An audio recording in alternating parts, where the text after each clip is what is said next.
सना का हम्म, वाकया जो है उसके घर के अंदर घुस के उसको मारा है। ये सना को वो शादी पे मजबूर करता था, उसके साथ ताल्लुकात सवार करने पे उसको मजबूर करता था। सना उसकी बातों में नहीं आई, हम्म, जो उसकी ख्वाहिशात थी उन्हें पूरा नहीं किया, वो झगड़ा हुआ है तो उसने उनको मार दिया। तो उसकी हम्म, रसाई इसके घर तक कैसे थी, ये एक बड़ा अहम क्वेश्चन है। इसके जरिए हम्म, किस तरह ये जो इस किस्म के सफाक नौजवान है लड़कियों को अपनी मोहब्बत के झांसों में मुब्तला करते हैं। लड़की की साथ दोस्ती करने के बाद उसकी तस्वीर और वीडियोस हासिल करके उसको ब्लैकमेल करता था। लेकिन ये उनकी एक अच्छी परफॉर्मेंस है कि उन्होंने 20 घंटे के अंदर अंदर मुलजिम को ना सिर्फ गिरफ्तार किया बल्कि उससे सना का वो मोबाइल भी बरामद कर लिया कि जो मुलजिम सना को कत्ल करने के बाद अपने साथ ले गया था, ताकि कोई एविडेंस ही ना रहे। और अमूमी तौर पे जो ऐसे मुलजमान होते हैं ना, वो बहुत जल्द, वो जिसे कहते हैं तोते की तरह बोल देते हैं सब। और जब आप और मैं ये गुफ्तगू कर रहे हैं तो मुझे उम्मीद है कि अब तक वो सब कुछ बता चुका हो और पुलिस सब कुछ उससे निकाल के, अगर आईजी लेवल का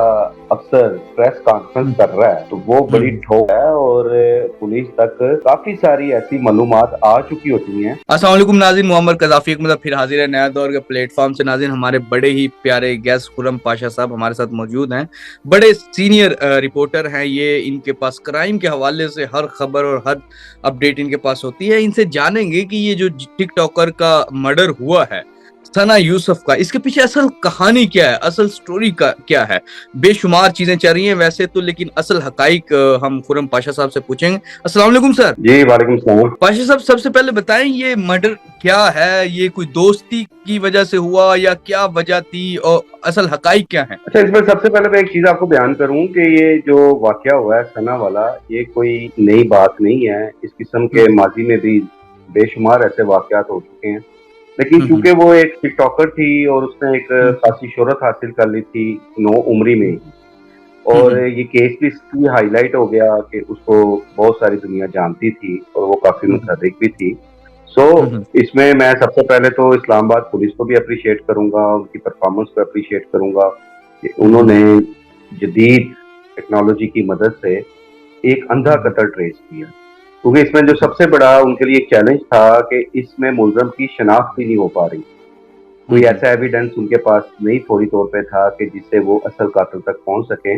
लेकिन ये उनकी एक अच्छी परफॉर्मेंस है कि उन्होंने 20 घंटे के अंदर अंदर मुलजम को ना सिर्फ गिरफ्तार किया बल्कि उससे सना का वो मोबाइल भी बरामद कर लिया कि जो मुलजम सना को कत्ल करने के बाद अपने साथ ले गया था, ताकि कोई एविडेंस ही ना रहे। क्योंकि आजकल आपको पता है कि किसी चीज को भी ट्रेस करने के लिए मोबाइल फोन बड़ा जरूरी होता है और उससे ही आपको तमाम रिकॉर्ड मिल जाते हैं। अच्छा, अब जहाँ तक बात रही, एक एक जनरल मैं बात करूंगा आपसे इस कत्ल को भी लेके, और ओवरऑल इस मुलजम का तल्लुक भी फैसलाबाद से है। और एक केस हमारे यहाँ लाहौर में भी हुआ था कुछ अर्सा पहले, उसमें भी एक मुलजम इमरान बुखारी नाम था जिसका, और वो भी कुछ इस किस्म के मामला थे। उमूमी तौर पे होता ये है कि सोशल मीडिया से इन लड़का लड़की का आपस में एक राब्ता हो जाता है, एक दोस्ती का तल्लक सवार हो जाता है, और उसके बाद ये एक ऐसा माफिया बैठा हुआ है सोशल मीडिया पर कि जो बाद में लड़कियों की जिंदगी अजीरन कर देते हैं। ये जो मैं इमरान बुखारी का जिक्र कर रहा हूँ फैसलाबाद का, क्योंकि वो भी ये मुलजम भी फैसलाबाद का जिक्र आ गया है तो उस केस का हवाला देना मैं जरूरी समझता हूँ कि हमारे सोशल मीडिया पे आजकल हो क्या रहा है। और ये जितनी सोशल एप्स हैं जिसमें जितना टिकटॉक है या बिगो लाइव है, इसके जरिए किस तरह ये जो इस किस्म के सफाक नौजवान हैं लड़कियों को अपनी मोहब्बत के झांसों में मुब्तला करते हैं, उसके बाद उनकी तस्वीर और वीडियोस भी हासिल करते हैं और फिर उन्हें ब्लैकमेल भी करते हैं। इसी किस्म का इमरान बुखारी का भी अमल था। उसने एक लड़की की साथ दोस्ती करने के बाद उसकी तस्वीर और वीडियोस हासिल करके उसको ब्लैकमेल करता था। उसके खिलाफ एक मुकदमा लाहौर में दर्ज हुआ थाना शुमाली छावनी में। उसमें वो गुनहगार साबित हुआ, फिर उसकी सेशन कोर्ट से भी बेल खारिज हुई, इंटरम बेल, और हाई कोर्ट से भी उसकी इंटरम बेल खारिज हो चुकी हुई है और पुलिस उसकी तलाश पे है। तो ये एक ऐसे नासूर है हमारे माशरे के कि जो बहुत ज्यादा फैल चुके हैं, और ऐसे जो एलिमेंट्स हैं, ऐसे जो लोग हैं, इनके खिलाफ जब तक आप इन्हें इबरतनाक सजाएं नहीं दिलवाएंगे कानूनी तौर पर, इस किस्म के वाकयात की रोकथाम होना मुमकिन नजर नहीं आ रहा। सना का वाकया जो है ये कोई एक नई चीज नहीं, उसमें भी यही बात निकली है कि ये जो मुलजम था उमर, उसके साथ ज़ाहिर है एक राब्ता भी था, उसके साथ एक आप दोस्ताना भी कह सकते हैं, क्योंकि आप यहाँ से अंदाजा लगाए ना तो उसकी अप्रोच उसके घर तक थी। और उसके घर के अंदर घुस के उसको मारा है। तो वो उसको शादी पे मजबूर करता था या उसको ब्लैकमेल भी करता होगा, ये चीजें तो अब तफ्तीश में सामने आएंगी, क्योंकि अभी तक जब मैं आपसे बात कर रहा हूँ अभी चंद घंटे ही हुए हैं उसे गिरफ्तार हुए। तो वो जाहिर है अब जब पुलिस तफ्तीश करेगी तो उसमें सारे इंकशाफात भी सामने आएंगे कि वो कब से सना के साथ अटैच था और उनके क्या मामला चलते रहे हैं और उसकी रसाई इसके घर तक कैसे थी। ये एक बड़ा अहम क्वेश्चन है कि वो सना कहाँ पे है, वो कहाँ पर फैसलाबाद से उठाया और आके वो इस्लामाबाद में उसको मर्डर करके चलता निकला। तो उसमें भी यही चीज कि जी वो जो अभी इब्तदाई मालूमात हम तक भी पहुंची हैं या जो हमारे जराए ने भी बताई हैं कि सना को वो शादी पे मजबूर करता था, उसके साथ ताल्लुकात सवार करने पे उसको मजबूर करता था। सना उसकी बातों में नहीं आई, उसकी जो उसकी ख्वाहिशात थी उन्हें पूरा नहीं किया, वो झगड़ा हुआ है तो उसने उनको मार दिया। अब सना फिर वही बात है कि चूंकि टिकटॉकर थी उसको एक फेम हासिल हुआ था, इसलिए ये केस हाईलाइट हो गया।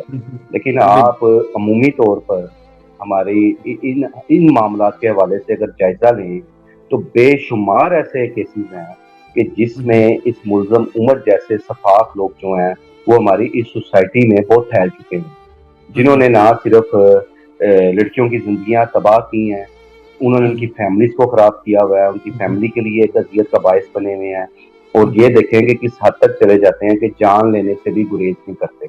अच्छा वो नौजवान जिसकी उम्र सिर्फ 22 साल है।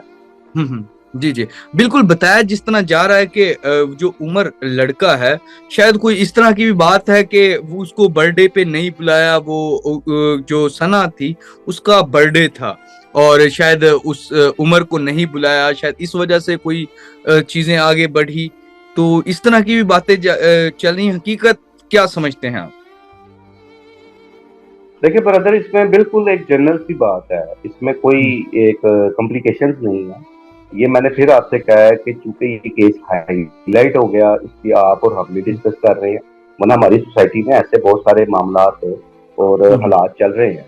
इसमें लड़का लड़की का इख्तलाफात का पैदा हो जाना, अगर जो एक खतून सोशल मीडिया से अटैच है तो उसके बहुत सारे लोगों के साथ ताल्लुकात भी हो सकते हैं। जरूरी नहीं है कि आप उन्हें गलत अंदाज में लें, उसकी पीआरशिप एक आम लड़की से ज्यादा होती है और उसमें अगर लड़का लड़की की दोस्ती चल रही है, उनका कुछ इख्तलाफ पैदा हो गया है, वो किसी भी बात पर हो सकता है।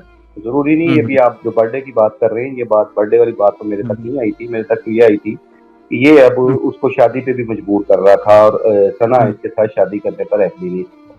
फिर बात वही है, इशारतन बात की है मैंने कि उसकी रसाई उसके घर तक तो थी ना, तो कहाँ वो फैसलाबाद से उठाया और उसके घर तक पहुंच गया है। तो मामला तो ताज़ा नहीं थे, तो मामला तो पुराने चलते आ रहे थे और ये चीज अब वो मुल्ज़म पुलिस तफ्तीश में बताएगा तो उसकी कब से दोस्ती के साथ चल रही थी और बेसिक जो इख्तलाफ था वो कहाँ से पैदा हुआ। मैंने जो आपको अभी मालूमात दी हैं वो इब्तिदाई, क्योंकि फिर मैं कहूँगा कि पुलिस की ये बहुत बड़ी कामयाबी है, इस्लामाबाद पुलिस की।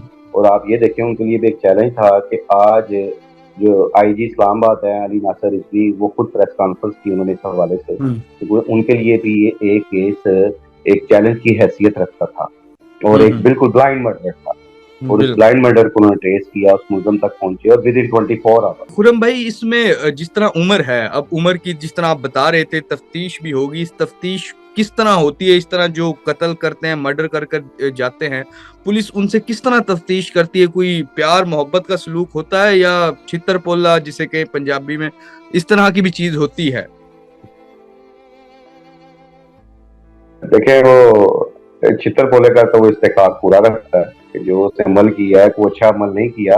और अच्छा जहां तक रही बात, वो कोई आदि कातिल, कोई आदि मुजरिम नहीं लग रहा कि पुलिस को कुछ ज्यादा मुश्किलात पेश आए उससे गुलवाने में।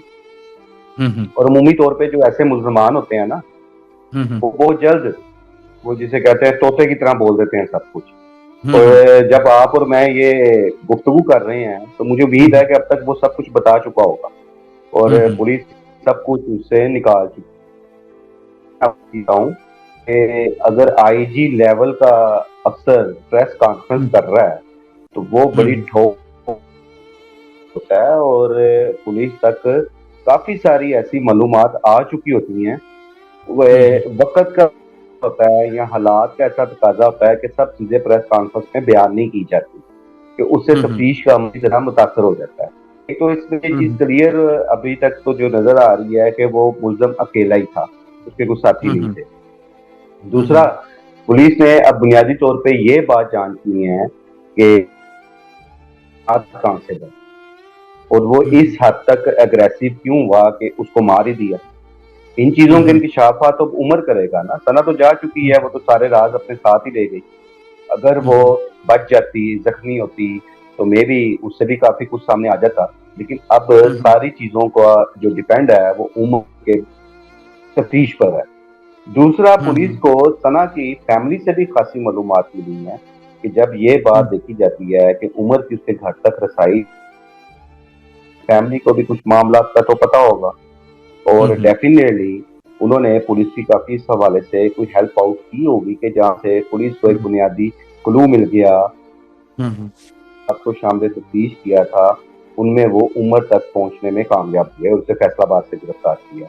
तो लिहाजा ये कोई इतना तवील तफ्तीश का अमल नहीं होना। अब तक पुलिस सारा कुछ निकाल चुकी होनी है उससे और वो कोई इतना आदी मुजरम नहीं है कि वो पुलिस की तफ्तीश को या सख्त तफ्तीश, मैं ये लफ्ज इस्तेमाल कर तफ्तीश को वो, तो उसमें तमाम चीजें आप देखेंगे एक आध रोज में सब चीजें सामने तफ्तीश में बयान करेगा। खुरम भाई, जिस तरह आप बता रहे हैं कि जिस तरह ये आदी मुजरिम तो नहीं लगता, अब इस तरह के जो आदी मुजरिम नहीं होते, किसी जोश जज्बात या इस तरह की वजह से वो इस तरह का गुनाह कर दे, मतलब इस तरह का कदम उठा लें, तो इस तरह के शख्स को, इस तरह के लोगों को कितनी सजा होती है? अच्छा, इसमें अभी जाहिर है मुलजम से तफ्तीश होगी, उसके बाद पुलिस इस केस का चालान बनाएगी, चालान बनाने के बाद अदालत में जमा कराएगी और फिर उसका ट्रायल का सिलसिला शुरू होगा। तो डिपेंड ऑन अब कोर्ट है कि कोर्ट अगर ये जुर्म साबित हो जाता है तो उसको क्या सजा देती है। सबसे पहली बात है कि अभी ये एक लेंथी प्रोसीजर है, तो ये नहीं है कि इधर से वो पकड़ा गया है तो उधर से उसको सजा हो जाएगी। इसका जो एक कानूनी एक प्रोसेस है वो चलेगा और इट विल टेक टाइम। तो वो ये रातों रात इसकी सजा या जजा का फैसला नहीं होना। इसमें सारे कानूनी जो पहलू हैं उन्हें पूरा करना होगा और उसके एक इसका फैसला जो है वो आगे अदलिया के रहम करम पे है।